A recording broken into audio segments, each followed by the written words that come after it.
বিস্কুটটাই দেশ ভরে গেছে। কাল রাত 1:30 সময় মোবাইলটা চুরি হয়ে গেল। দাও তো মোবাইলটা দাও, চাচার লগে একটু কথা কমু।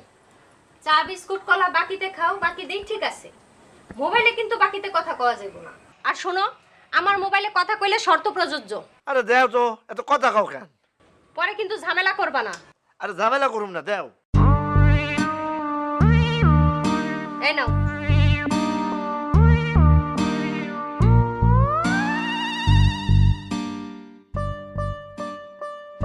হ্যালো, কেমন আছো বাবু? আমি এখনই এয়ারপোর্টে। কেন, তুমি বিমানের ইঞ্জিনের শব্দ শুনতে পাও না? কাতার যাচ্ছি, ওইখানে আমার 3টা স্বর্ণের দোকান আছে। দেখো, আমি অতি সাধারণভাবে চলি।